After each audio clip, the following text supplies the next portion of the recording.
Hello and welcome to the Brutal Iron Gym podcast, where our goal is to cut through the BS and deliver the brutal truth about topics related to health and happiness.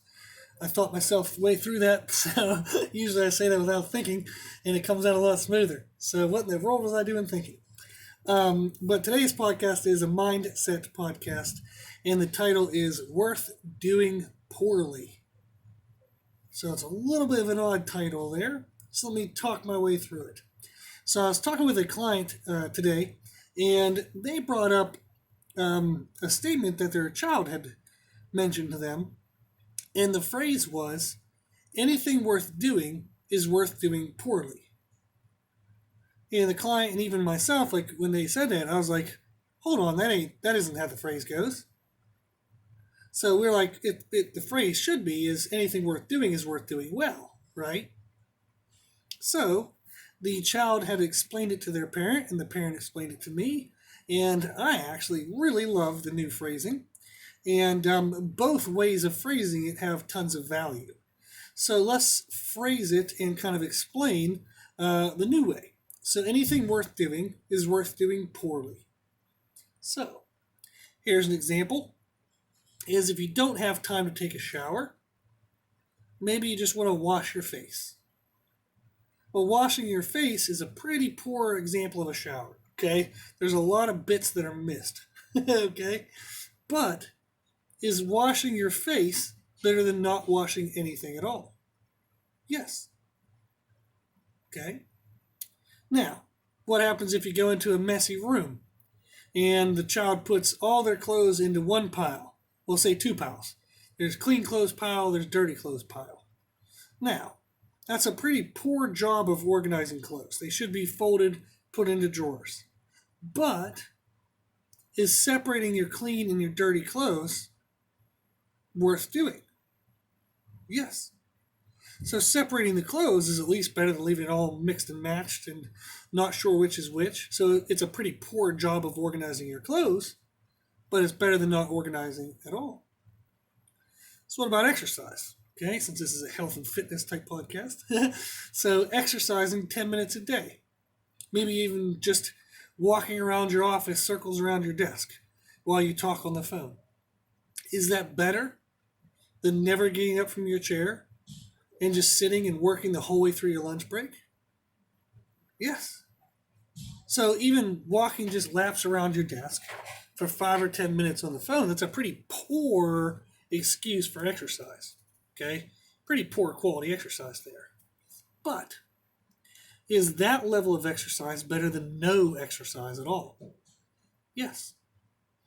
So the next one, think of trying to stay in touch with family, friends, people we love, our loved ones. We all know that we should take the time to call them, okay, and talk on the phone. Or we should take the time to stop by the house, or maybe take them out to lunch. There's a lot of shoulda, woulda, couldas. And usually, since we can't do those things, we tend to do nothing at all. But simply sending a text that says, "Thinking of you, hope you're doing well." That's a pretty poor job of staying in touch. But is that better than doing nothing? Never sending the text at all? Yes. So, if something is worth doing, if it has value, if it has worth to any degree, then it is worth doing poorly. Again, the phrase typically is, if something is worth doing, it's worth doing well. Another way of phrasing it that I like is, if you're going to half-ass something, you might as well use your whole ass. so never half-ass anything, just use your whole ass all the time. So that's another way of phrasing it. But what if you don't have a whole ass to give? Okay? What if you have time restrictions? Maybe even skill restrictions. You want to do something, but you don't know how to do it. Okay? Or you have equipment restrictions. You have access restrictions. What if we can't do it well? What if doing it well isn't an option? Doing at least something, even if it's not done well, is better than nothing. So there's a book I've talked about in past podcasts that I love, and the title is How to Be an Imperfectionist. Okay, and it's by Stephen Guise, Guise. It's How to Be an Imperfectionist, and the book kind of talks about learning to do things in a less than ideal situation. So if I can't do it perfectly, should I do it at all? And the answer is yes. And in that same mindset of letting go of the perfectionist in us and learning to do things even if it's not perfect, sometimes we have to learn to do things poorly when we can't do them well. So it's learning to do things with less than ideal skill, maybe less than ideal understanding. Maybe we're not the best at it. So what? You can still do it. You don't have to be the best to do it. You don't have to have the best equipment or the best circumstances.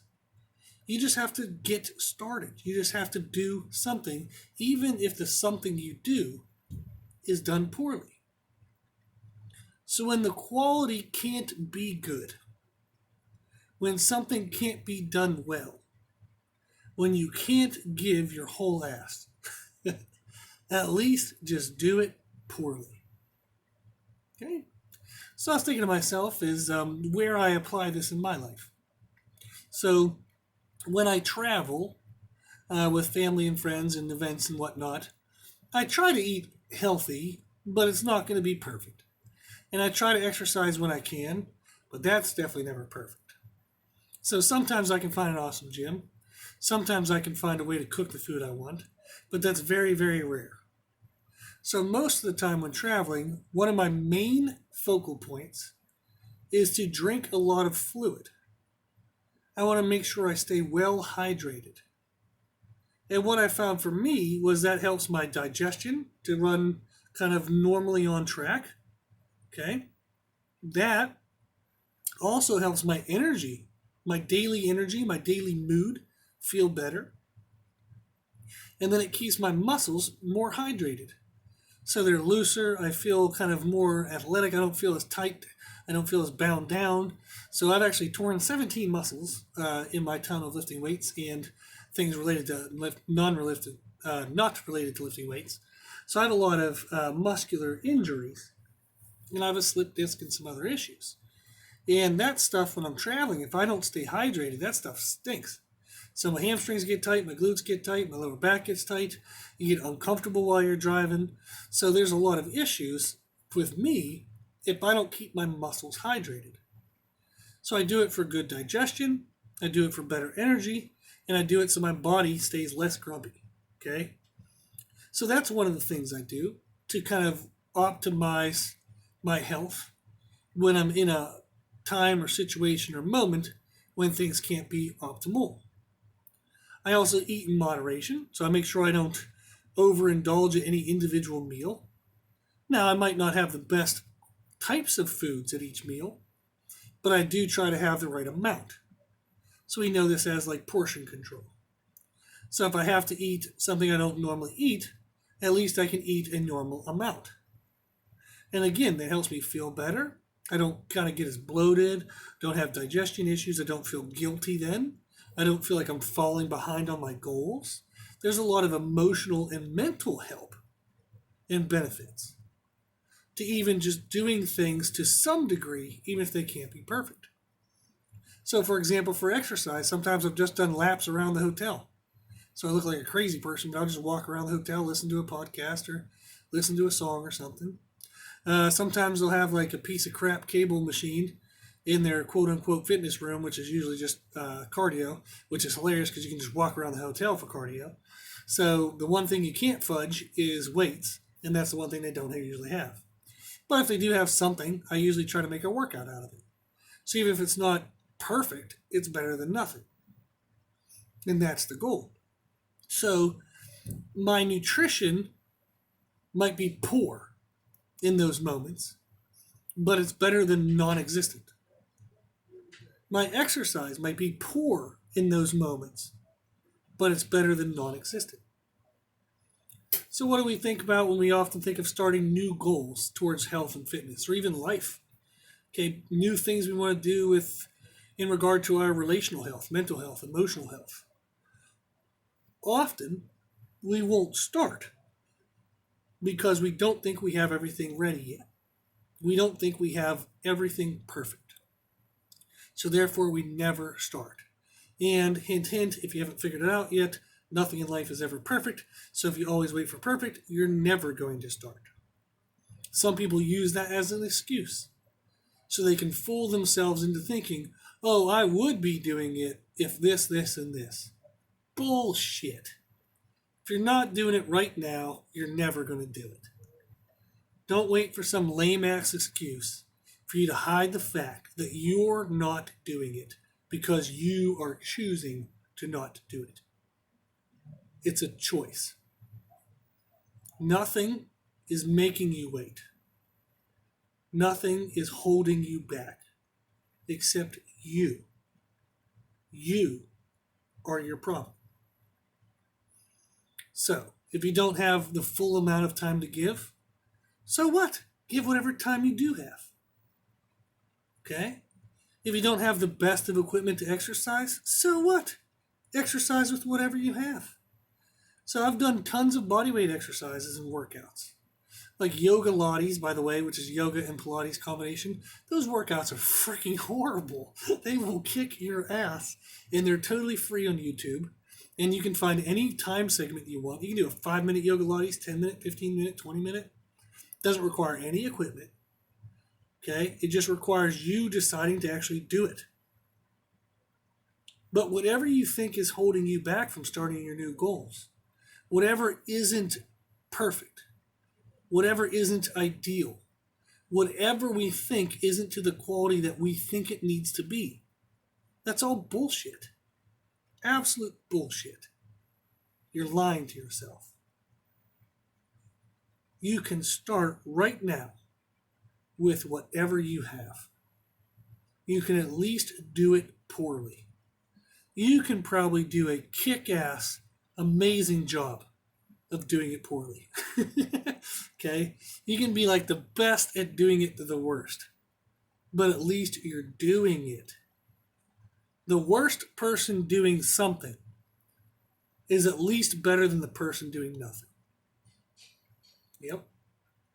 So I had a friend recently call me, and they were interested in starting a podcast of their own.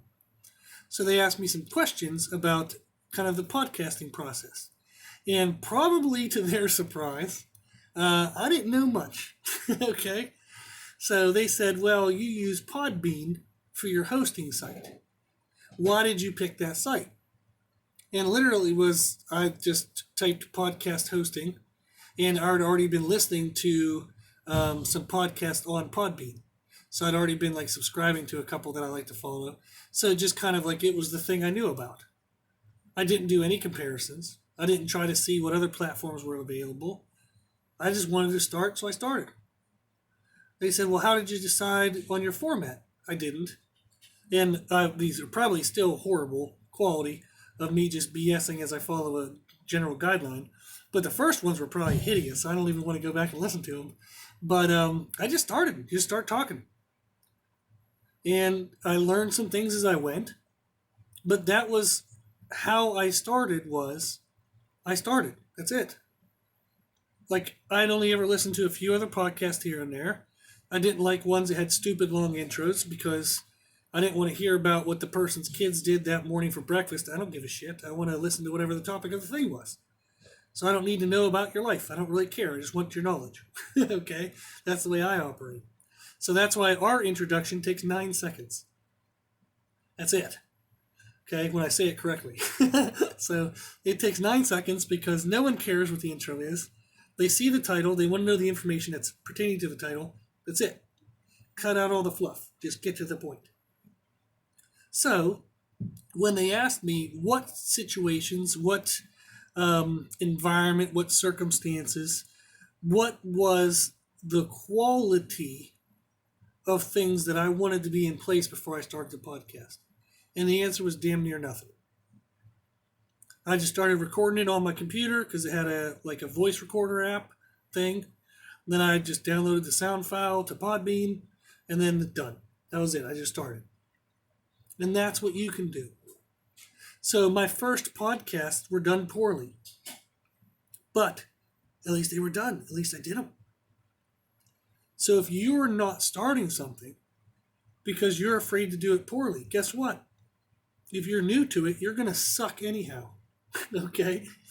If you've never done the thing before, you can do whatever research you want. You can try to have everything freaking perfect. But if you've never done it before, you will not be good. You just have to accept that. So I can buy a $1 million guitar. I can have the best guitar teacher on the planet. But the first time I play that guitar, am I going to be any good? Hell no. Maybe with the best guitar, I can have great sound and I can learn the sound of the guitar faster than a guitar that's horrible. Maybe with the best teacher, they can teach me skills faster than a poor teacher. But I'm still going to start poorly compared to what would be an ideal perfect standard. That's always, always, always going to happen. So why are you waiting for things to be perfect when that's absolutely impossible to fulfill? The only reason why you'd be waiting for things to be perfect is because you're bullshitting yourself and you're lying to yourself that you just don't want to start yet. You don't want to commit to it. You just don't want to do it. You can say, oh, I don't have time. Bullshit. You have 5 minutes. Oh, I don't have the resources. Bullshit. You can do whatever you got. You can start today if you decide to. Whatever your goal is, you can start right now if you decide to. You simply have to make the choice. You have to be willing to do things poorly, knowing that at least if you're doing it poorly, you're doing it. And that's the key. So if anything is worth doing, it is worth doing poorly.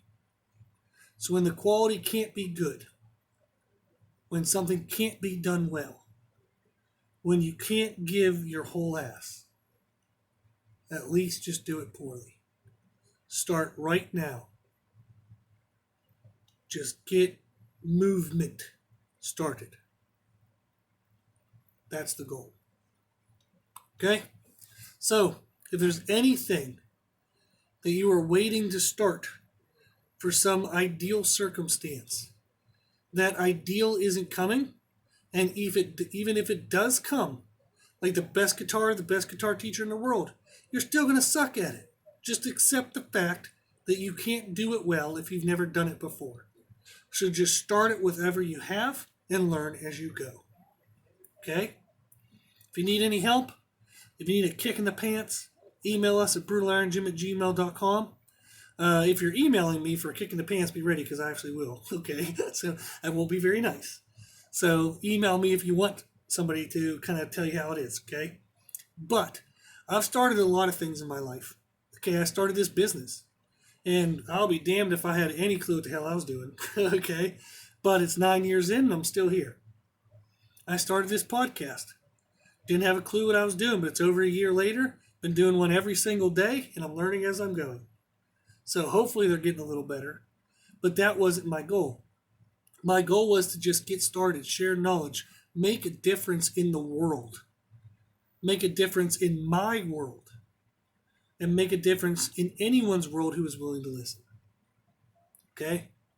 Just start. Just get going. Just move. Nothing has to be perfect because you're not going to do it perfect anyhow. So if it's worth doing, just do it poorly. Okay? If you need help from us, email us brutalironjim@gmail.com. Good luck. If you like the podcast, please share it with family and friends. The more people we help, the happier the world will be. Also, if you like the information, you can find more from us on Instagram, Facebook, and Twitter at Brutal Iron Gym. And if you have any questions, feedback, or suggestions, we'd love to hear from you. The podcast is for you, so we want to know what you want to learn about. You can tell us on our email at brutalironjim@gmail.com. Okay? As always, I hope this was helpful, and thank you for listening. and thank you for watching.